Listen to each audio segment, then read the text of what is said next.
yang surang tu je lah. Ramai je yang suka buat macam tu. And then diorang tak ada ambil responsibility. Diorang cakap, and then lepas tu diorang tak fikirkan consequences dia kepada dicakapkan dia. Dia cakap tak ada belah.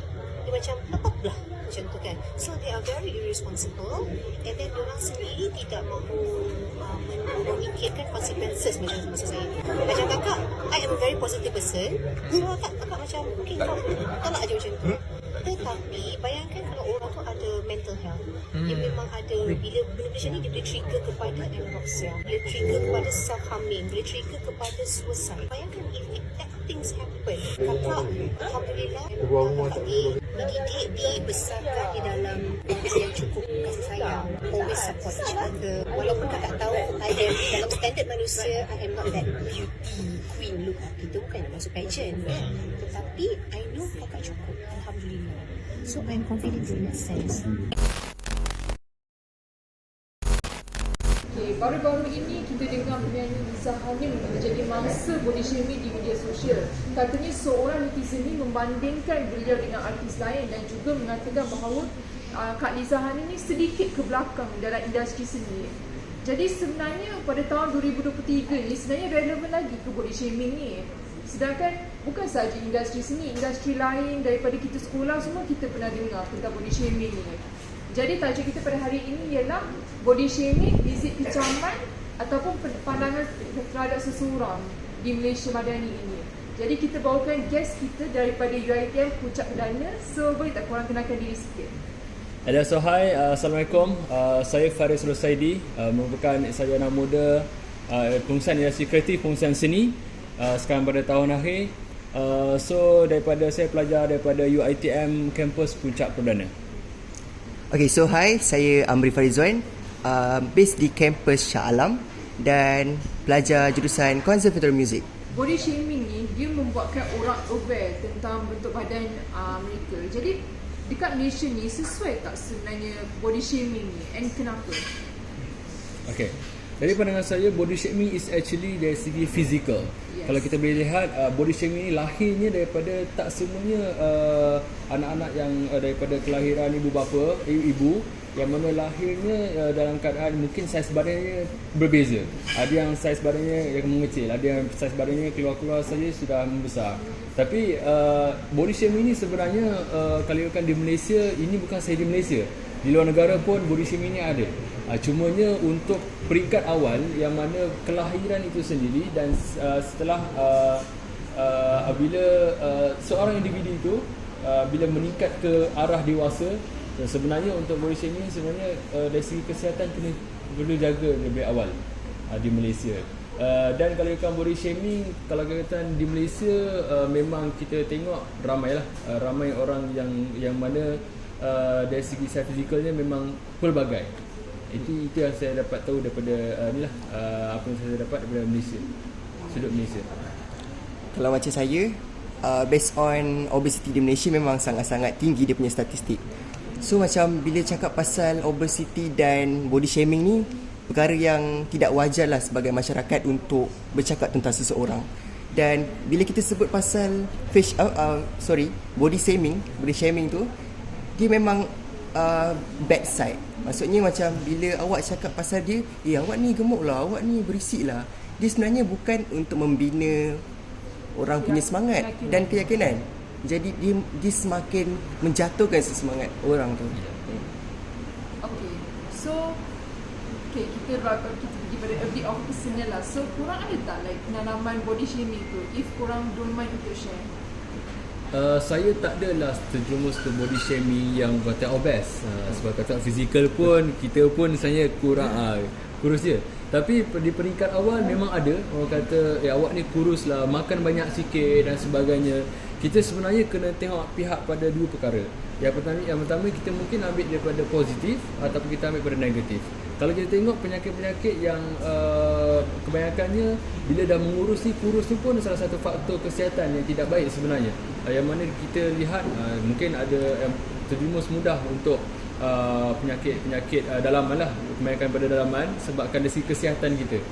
So apabila ada orang yang like macam body shaming tu, kita kena ambil konteks yang mana itu adalah salah satu orang yang melihat kita, yang mana nak menegur kita.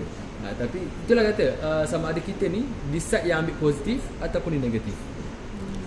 Kalau macam saya pula, based on experience memang ada, walaupun sizingnya agak kecil. Orang kata macam body shaming ni mesti orang akan ejek kalau badan besar je. Tapi tidak, macam saya dulu pernah kata awak ni keding lah. So saya pun macam mengambil dari sudut yang positif. Saya pun try untuk ambil protein, karbohidrat, makanlah apa yang boleh memberatkan badan. Tapi mengikut pada individu, kalau orang tu boleh ambil itu sebagai positif dan okey. Yeah. Dan kalau orang tu jenis yang cepat sentap, then janganlah cakap macam tu. Kita ada the body shape standard. So boleh tak ceritakan sedikit and patut tak benda tu ada? So macam saya faham, body shape is bentuk badan seseorang yang orang kata ideal. So macam untuk badan yang sihat, dia sebenarnya mengikut pada individu. Mungkin macam kalau dia rasa badan dia sihat, then okey. Kalau dia rasa macam badan dia tak sihat ni, then kena buat perubahan. Dia makanlah, dia makan ke, ambil protein ke. Kalau mungkin badan dia sedikit besar, then dia ada mungkin ada cara yang lain untuk menguruskan dan sebagainya. Jadi untuk ideal badan yang orang kata body shape yang sesuai, dia based on individu. Tak ada jawapan yang fix. Okay, kau kena ada badan ni, kau kena ada badan tu. Tak ada. Betul. Sebab kalau ikutkan dia mengikut pada individu, right? Betul. So yang mana mungkin setengah orang suka dengan kurus. Saya okey saya dengan kurus, dan setengah tu orang suka macam saya tak apa nak suka kurus sebab saya rasa macam mungkin dengan saiz badannya rasa kuat dengan berjumpa dengan orang. Itu bergantung pada individu itu sendiri. Setengah orang suka yang badan yang besar ataupun badannya yang berotot dan sebagainya. Tetapi yang penting apapun yang penting sebenarnya adalah kesihatan. Langkah kesihatan tu kena jaga. Kita ada this BMI and then kita ada macam, kalau cara lain lah, salah satu cara utama is BMI, tapi cara lain is kita tengok pada badan, faktor orang kata tone badan. So kita ada the blood pressure, the heart rate, semua tu. So mengikut prinsip korang lah, korang punya perspektif, sebenarnya ada ke saiz yang tidak sihat sebenarnya? Okay. Siapa nak mula? Kalau ikutkan saiz yang tidak sihat tu, kita boleh rangkumkan contohnya bila orang tu keding dan nampak ada tulang. Dari segi fizikal tu dah nampak dah. Dari segi yang individu ni tak sihat. Dan juga nampak pula apabila seorang tu berbadan besar, yang mana mungkin berlebihan lemak dan sebagainya, yang mana kita dapat lihat mungkin dari perspektif dia mungkin dia rasa dia sihat, tapi sebenarnya dia dekat dengan kata apa, faktor untuk dapat sebarang penyakit itu dekat. So jadi itulah langkah-langkah sebenarnya kalau ikutkan kena dapatkan nasihat doktor dan sebagainya kan, supaya kita tahu. Mungkin dia rasa dia ni sihat, tapi sebenarnya dari segi perspektif doktor ataupun check boleh dapat checking dan sebagainya, sebenarnya ada sebenarnya penyakit yang dia mungkin tak tahu. Betul. Okay. Kalau sebagi skala like from 1 to 10, okay, kalau yang 1 ni is badan yang a bit macam ni lah, gempar sikit lah. Tapi kalau yang 10 ni is kurus keding. So apa, which number yang korang akan bagi untuk menunjukkan dia sihat and kenapa?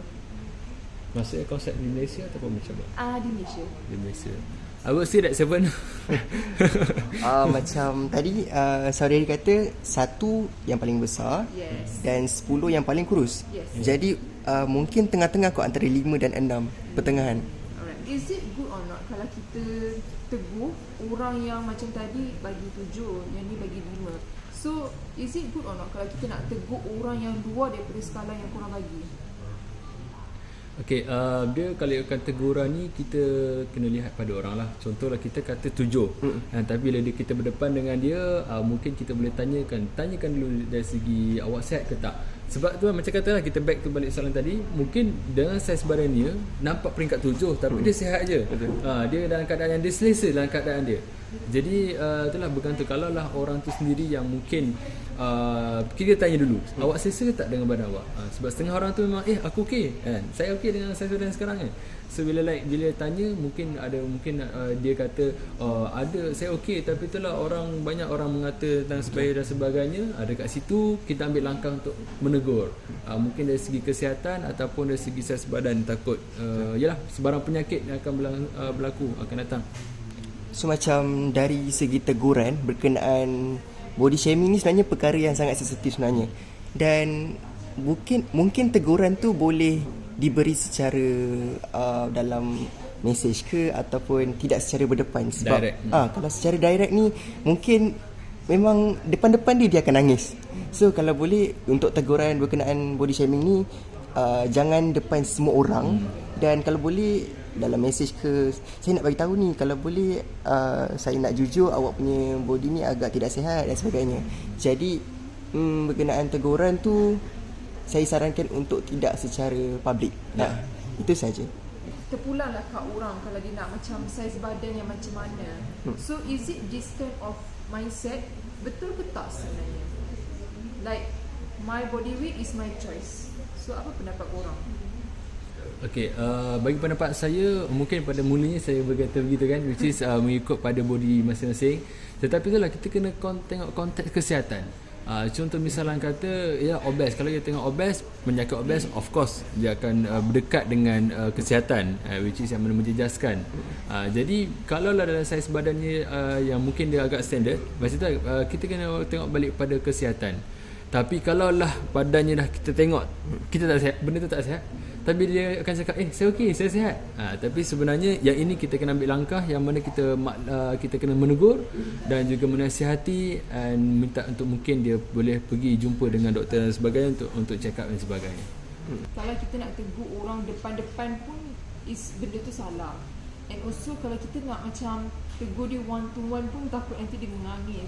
Tak kisahlah, not only badan lah, muka pun, muka yang orang kata ada jerawat semua tu kan, memang orang tu akan terasa. So macam mana, apa macam cara lain actually nak bagi dia macam kita nak tegur tapi tidak menggunakan dua cara ni? Faham.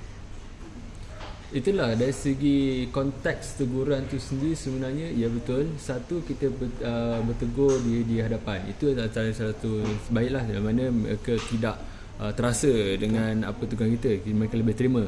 Konteks keduanya ialah di khalayak ramai, yang mana kami mungkin ada setengah individu dah bagi teguran, tapi langkah kedua which is tegur di tempat terbuka masih tidak terima. Jadi langkah ketiga kita kena pergi langkah ketiga lah, iaitu tak ada lain langsung, kita ada social media.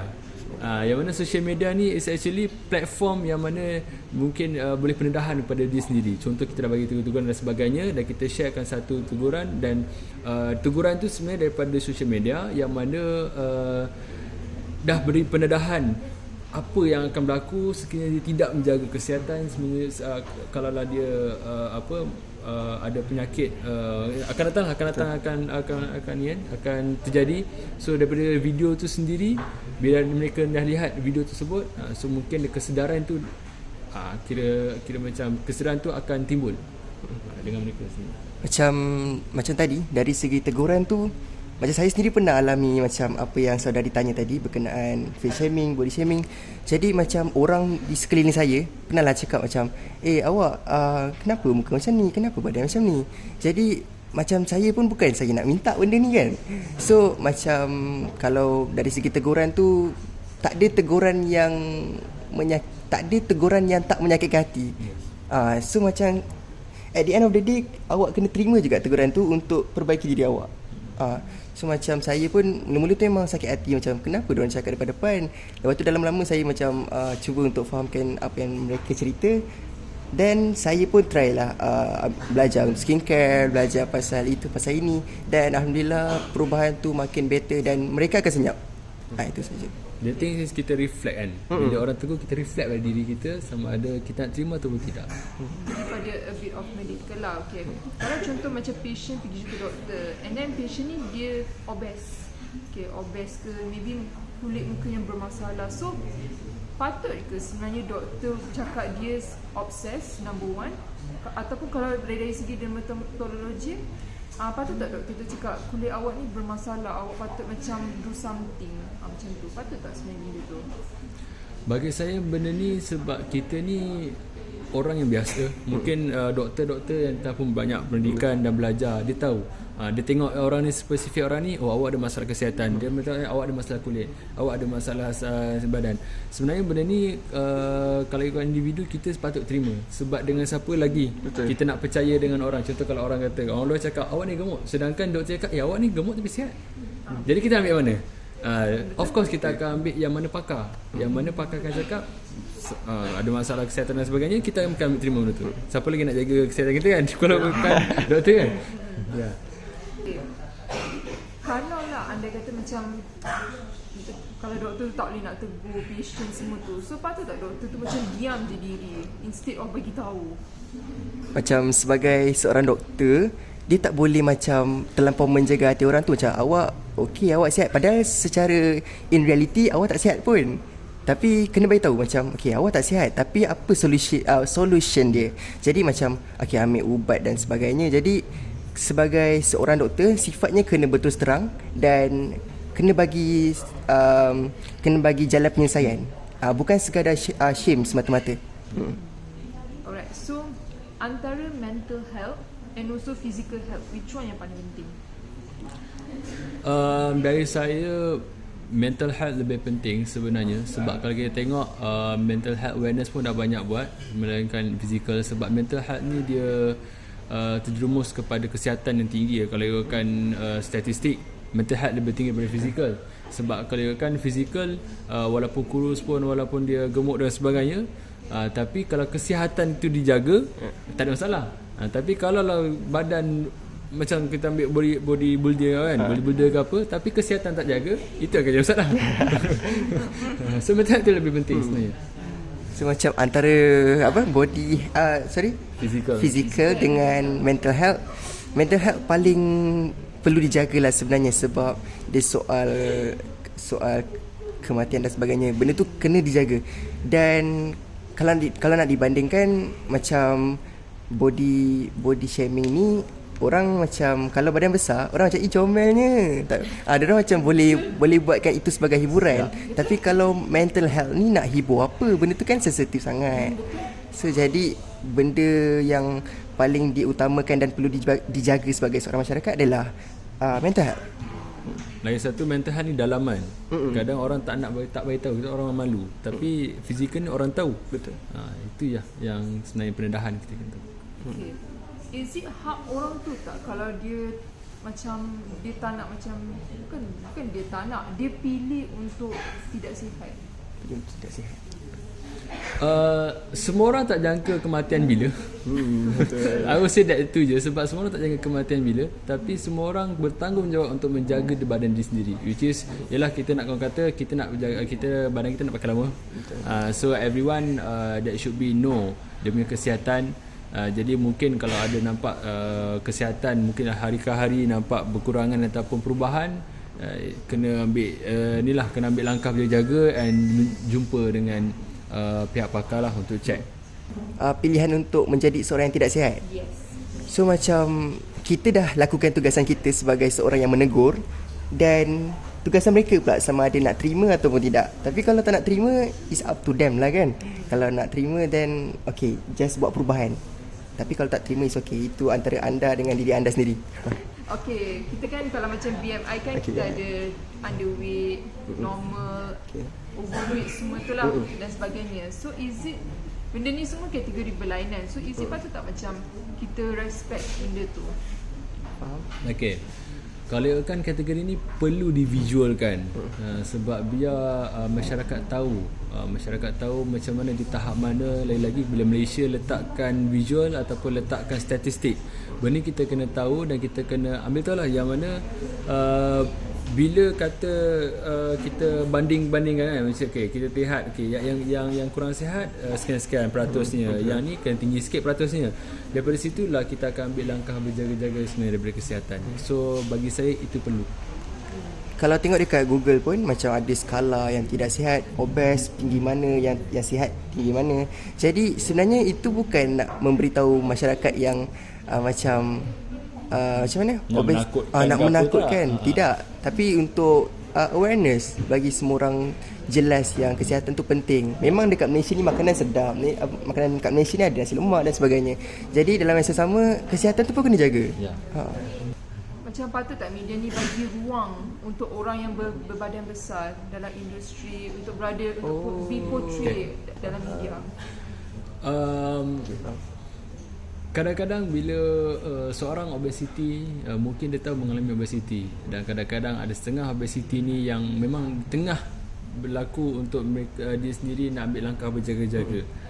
So kadang-kadang dia perlukan suara ataupun nasihat kepada semua. Jadi kalau kan media, kalau orang obesiti, apa yang perlu dipulaskan media bagi saya ni sangat penting dan perlu, sebab kadang-kadang mereka perlukan suara kepada seluruh lagi Malaysia lah, masyarakat Malaysia, supaya mengambil langkah berjaga-jaga.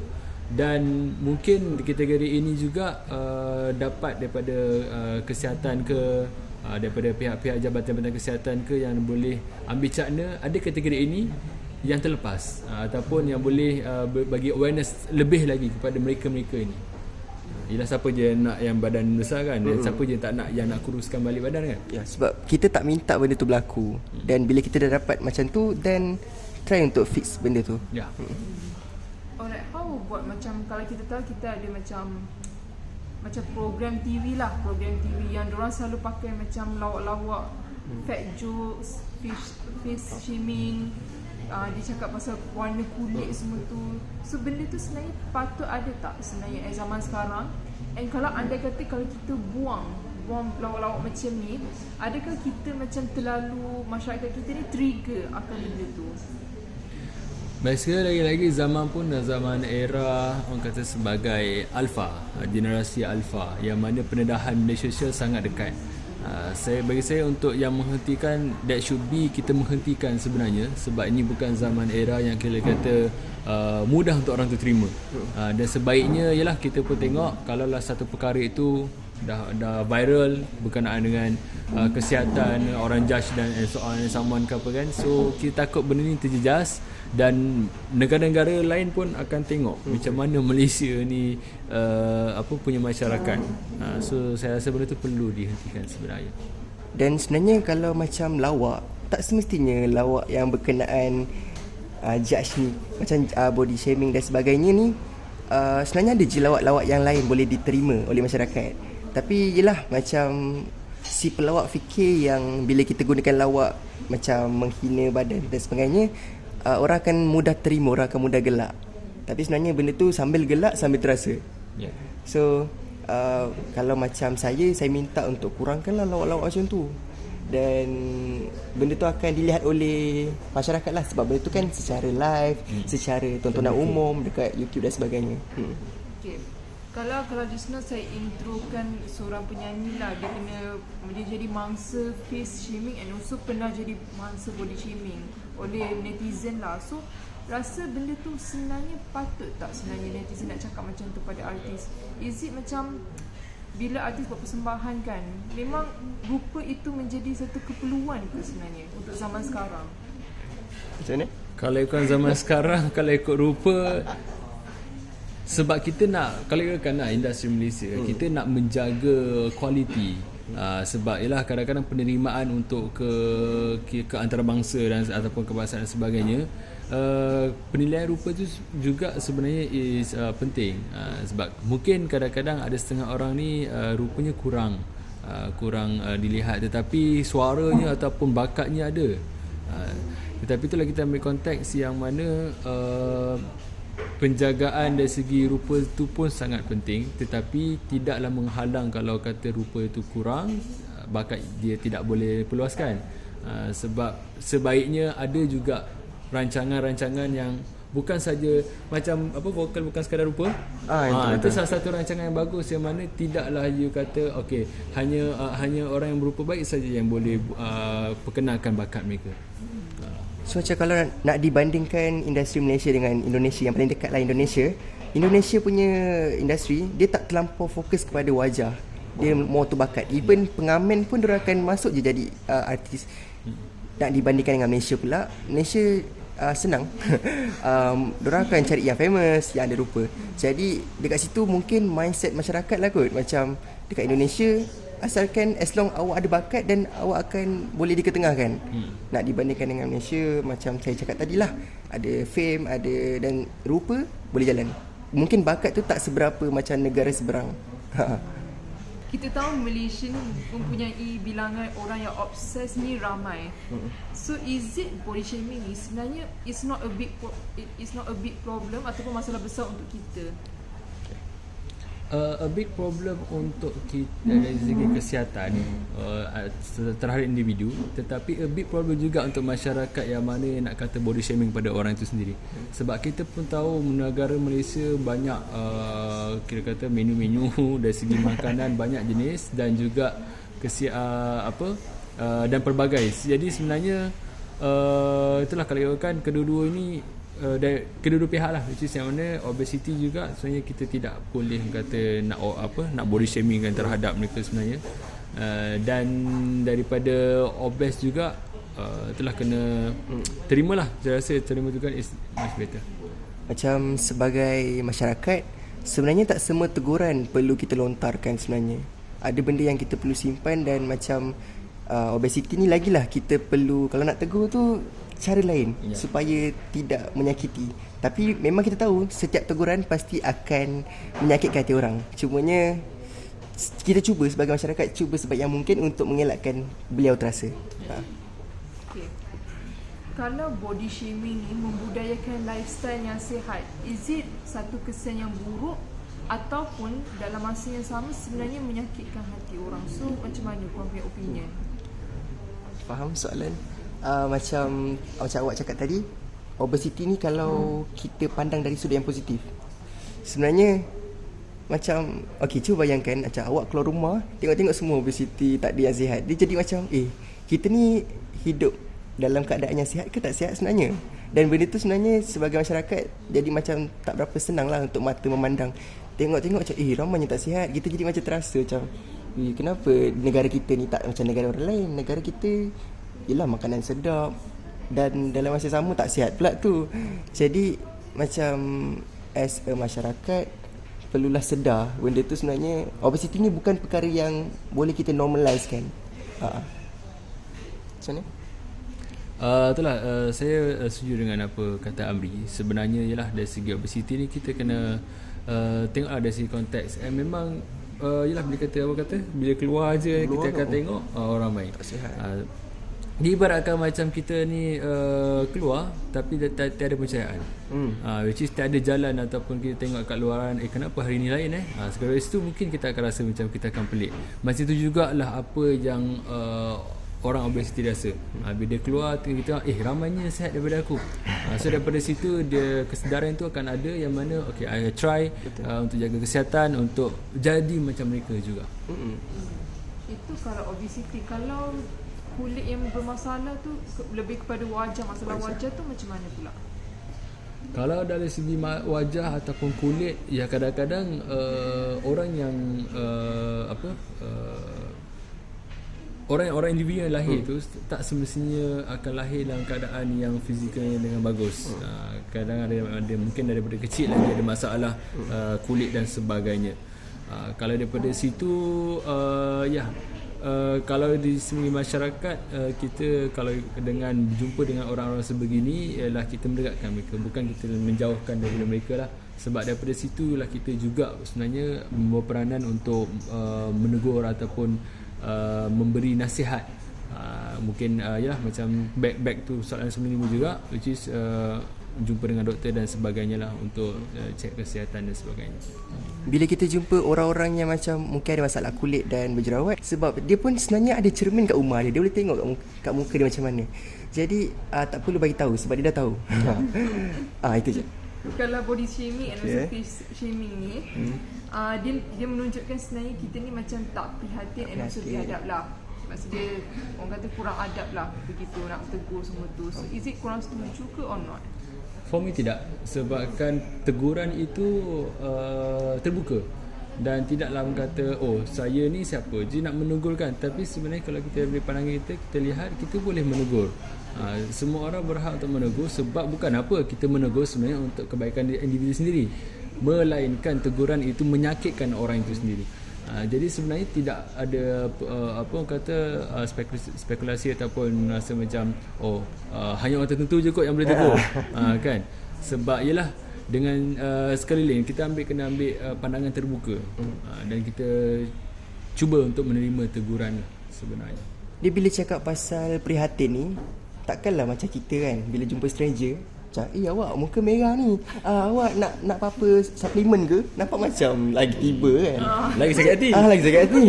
So kalau macam dari segi teguran dan prihatin tu, better dah close, dah rapat. Okay, awak okay ke dengan skin awak sekarang ni? Tegur elok-elok. Bukan jumpa dengan brother-brother mana, muka merah tu, protein jom macam apa-apa suplemen ke apa-apa. So benda tu nak soal prihatin tu kena close dulu dengan orang tu. Okay, so kita dah end of our podcast lah. So korang dua ada tak any last words? Last word. Untuk wrap up. Daripada saya, yes, of course, obesity kita tengok daripada zaman sebelum ni lagi, rasanya daripada sebelum kita lahir pun dah ada namanya obesity ni. Cuma apa yang saya nak mention kat sini ialah, of course, sentiasa amalkan gaya hidup sihat kalau nak hidup berpanjangan. Ingat, badan nak pakai lama, so make sure kesihatan pun kena jaga.